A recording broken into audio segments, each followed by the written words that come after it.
there's definitely a moment when you feel like a collector, when you feel like you can't stop. When things start going into storage, that's definitely a moment. But I still feel a little bit uneasy sometimes when a gallery refers to me as a collector.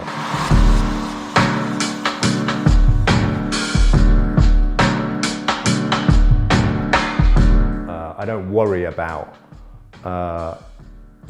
investment. I don't worry about any of those things. What concerns me is, wherever possible, meeting the artists, immersing myself in the studio, practice, really getting under the skin of things and building relationships and collecting work that I feel really connected with.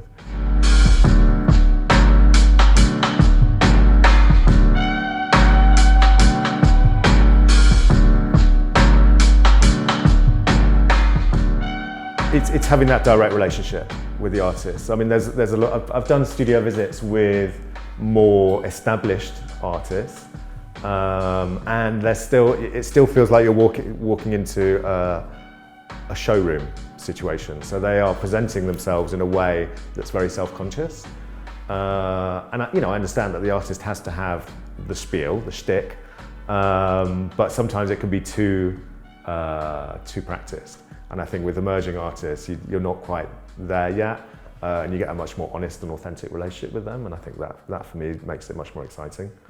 But also, I don't, as a collector, I'm not interested in playing at the kind of speculative end of the market either.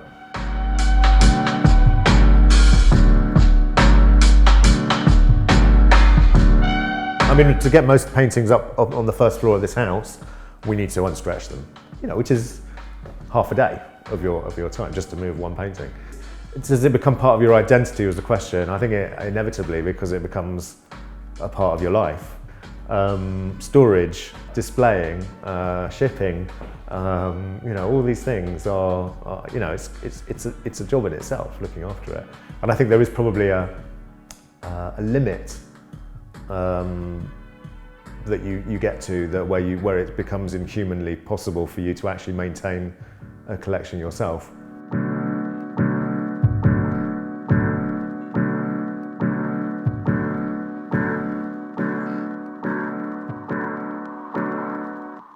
I think you're right. I think it's about it being, you used the word earlier, tactile. I mean, it is a tactile collection, even when it's not three-dimensionally tactile.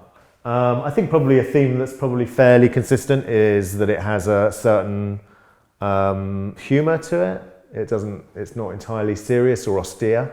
It's certainly colourful, kind of multi-sensory, I suppose. So.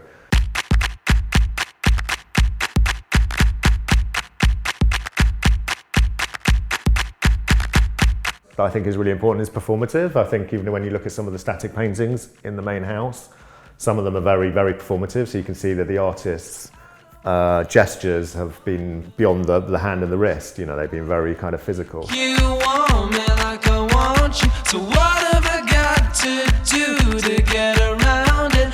What have I got to do to get around it? I don't think you want me like I want you. I mean, the three artists that I'm really focusing on at the moment that I think are really exciting are obviously Jacoby, Satin White. I think I have about 18 works by him.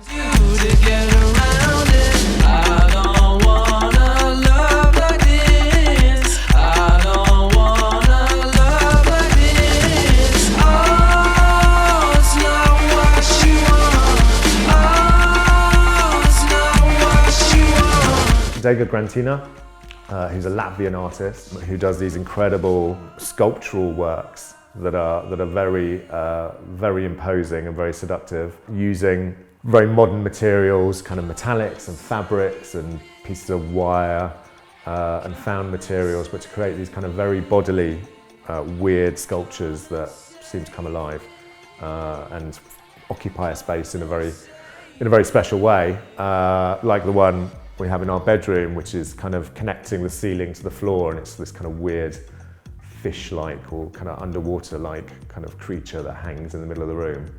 But the work can look like it's crawling up the walls or dripping off the ceilings. I think it's very special, her work. I don't think you want me like I want you.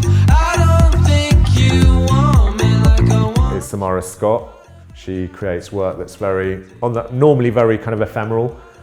She does these kind of liquid-based works that are like these floor-based Petri dishes, which she describes as gardens because they literally need the kind of upkeep that a garden needs. I mean, you have to kind of water them every day and just look after them because they evaporate. But you know what? I find that really interesting. The idea. I mean, that's extreme, but the idea of guardianship and the idea of actually something not just being something that you throw up on the wall and forget about, but something that you actually have to kind of look after. Come and save me.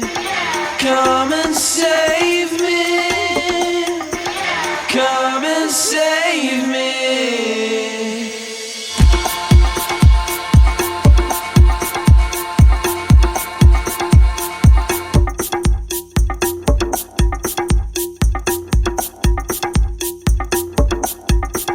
One of my pet peeves, I think, is walking into a gallery and not being left alone, and have to ask to be left alone.